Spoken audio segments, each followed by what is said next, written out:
Welcome to the Period Besties Podcast with Stasha and Katie.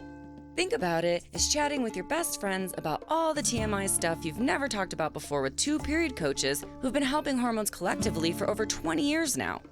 I'm Stasha. And I'm Katie, and we're pulling back the curtain on what it's like in the world of menstrual coaching. From puberty to menopause and everything in between, we're here to show you how period coaching can save the day.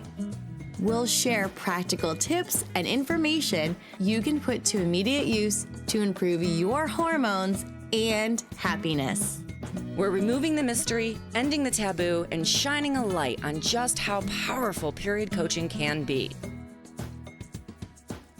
So whether you need period coaching or are considering becoming a period coach yourself, these episodes are going to help you. We'll share stories, coach live on air, and bring smart, savvy guests to share their wisdom too. Let's start today's episode. If you're struggling with perimenopause symptoms like insomnia, rage, hot flashes, mood swings, anxiety, all the things, we are opening the doors to our most popular Period Besties workshop, Nourish and Flourish, Eating Well for Perimenopause. we'll share our step-by-step process for soothing your symptoms and feeling like yourself again. Click the link in the show notes to sign up. Don't delay. Early bird pricing is limited. So, how do you create a cyclical life when things are going crazy? This is the Q&A question we got this week, and we are really excited to talk about it. And I wanted to also let you know that we have the Perimenopause workshop coming up. So if you want to nourish and flourish your way through perimenopause and the chaos of that unraveling cycle, come to the workshop. Details are in the show notes. It's going to be live November 4th. But of course, if you're registered, you will get the recording afterwards, along with all of the worksheets and templates and recipes and goodies that we have that will go out to you as well. So this question was really perfect timing for talking about the perimenopause workshop and how your cycle gets really scattered. And I had this question recently in one of my period coaching school things where they were talking about what do you do? So in school, we talk about running your business with your cycle and coaching with your cycle and these kinds of things. But what do you do when it starts to unravel in perimenopause? And then I was doing an interview for another podcast, and that question came up too. So it feels like it's just been a lot of talking about this like unraveling in perimenopause lately. But one of the things in The Revolution Will Be Bloody, my first book that I talked about, was how I truly think that your cyclical years are training wheels for becoming a wise woman and continuing to live cyclically, post-menopausally, as the shining example of how to live closer to nature and moon cycles and seasonal cycles and all these kinds of things without a period, right? Because it's very obvious when you have a period. But when you don't, it doesn't mean that you turn into a dude. Like your hormones don't default to cisgendered dude either. So you're still living in a different setup hormonally. You're still not living in our current patriarchal, everything is for a cis dude setup. You're still wanting, hopefully, to live in that way that's more authentic to you, your hormones, your body, how you're set up to live. So when you're going through that perimenopause chaos, how are you transitioning from living with your period as sort of your guiding star for your cycle and moving into that postmenopausal, more moon-based cycle, right? Because back in the day, we would have gotten our period with the new moon, most of us, and then ovulated with the full moon. So it would have, I think, maybe been a little easier pre-industrial revolution to navigate from, having your cycle through perimenopause into menopause, but not impossible today. Yeah, no, it's so beautiful because you're literally stepping into a new version of yourself. And what's really beautiful about that is that you can create your own new beginning, your own new story. So yes, you and I are both going through perimenopause and noticing the cycle changing and being like, oh, wait, I'm still seed cycling for phase 2. I thought I'd have my period by now. Okay. And having to buy more seeds and trying to figure that out. Yes, it can kind of get a little challenging in that respect. But even though my cycle is a little different, it helps me stay connected to my body, which is why also stepping into postmenopausal and having a new version is also beautiful, because you can step into the moon cycle. If you're not already looking at the moon cycle, there's so many more ways to connect to yourself.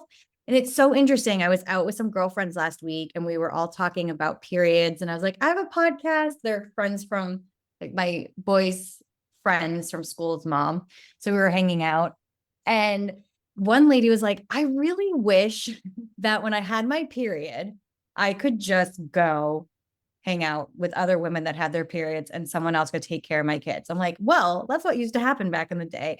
And we were actually talking about connecting with the moon cycle, because some of them are on birth control and they feel really disconnected.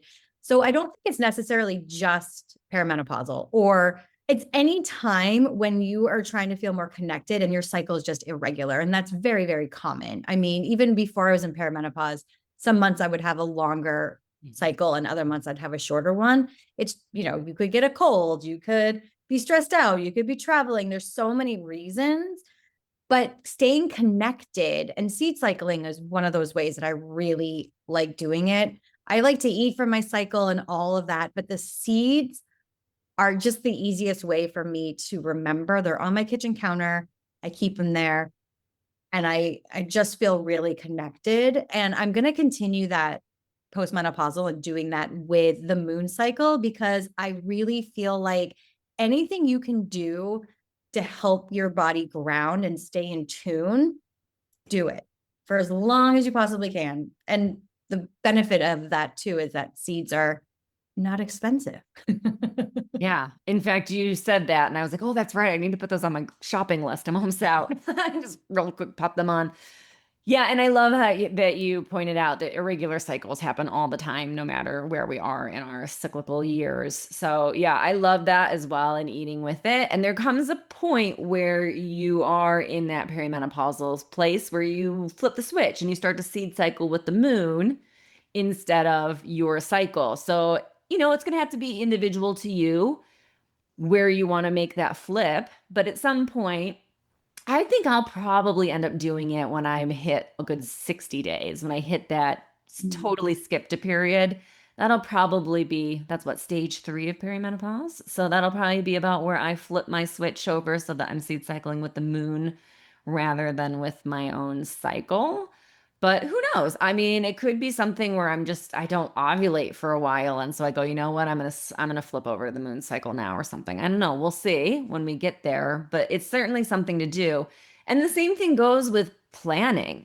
So this is something a lot of my clients that have grown up with me and have gone through perimenopause with me, we've talked about, is at some point you're going to flip so that you're planning things to be more with the moon cycle than your menstrual cycle. Your menstrual cycle is not going to be there. It's going to start skipping and not showing up for longer. So you're going to want to start moving things to the moon phases. And that's something that I have already done a bit, not consistently, because sometimes life happens and you have schedules and things just need to be done when they need to be done. But I have been planning my webinars and things more with the moon cycles, because I just don't know where my period is going to be. We had a 19-day cycle followed by a 33-day cycle. So will it or won't it? I don't know. So I have started planning more of my outgoing, forward-facing events like webinars and free classes and in-person things to be more with the moon cycles, since I'm not feeling necessarily confident that I know where my period's going to land a couple months out. That's so smart. For everyone listening, that is very, very smart. I should start doing that too. I haven't thought yet about the moon cycle in terms of scheduling. So that makes a lot of sense to me. I'm going to write that down. Yeah, I find it really helpful because even if like I end up getting my period, but I scheduled the event around the full moon, most of us have a bit more energy, and just the energy from the community, the audience, whatever, is also a little bit higher vibe. So even if I'm in just, okay, well, oops, I got my period when I plan to do this free class, at least there's that extra mojo, the moonlight, the sparkle, the magic, moon magic is there to help lift the vibe a little bit. Definitely. Moon water. My friends Yeah. in LA still do that. I love it. So smart. I feel like it's one of those things where whatever helps you stay connected to yourself and your cycle, being connected to earth and nature and all of that, I find I sleep better. I slow down a little bit more based on where things are. Because I know that when there's a full moon, I do not sleep well at all. I have so much energy. I'm up all night and I always know it's the full moon. Even without me seeing the full moon, I'm like, it has to be a full moon. There's nothing else going on. And I know that won't change.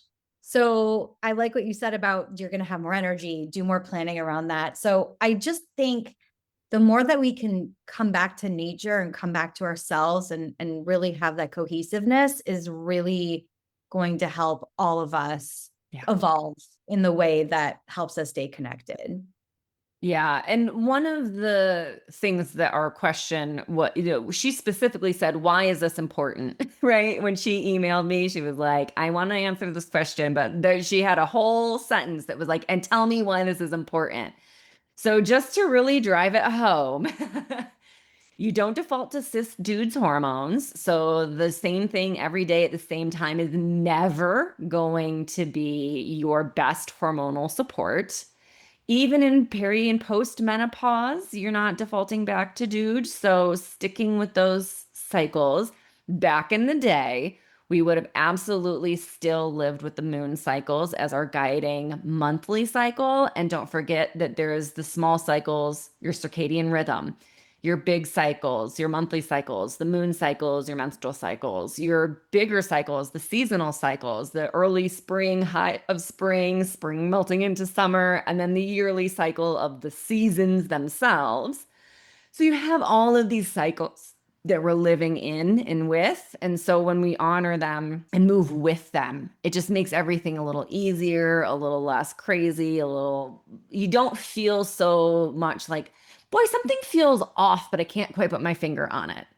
It's that little dissonance that just infiltrates that using the cyclical living post-menopausally, or if you have PCOS or really crazy irregular cycles or something, having those anchors, like Katie said about seed cycling, right? Whatever that anchor is for you, having those anchors can really make you feel like you are connecting into the bigger cycles and patterns of life, into that mother nature, and to be a little bit more connected to the world and your body and the celestial movements and all of that. It really just brings everything back home. We're all interconnected. Everything is interconnected. So sticking with that cyclical living, even if you don't have a menstrual cycle, can really help boost just how you feel, your confidence, how grounded, stable you feel, all of those good things. I love it.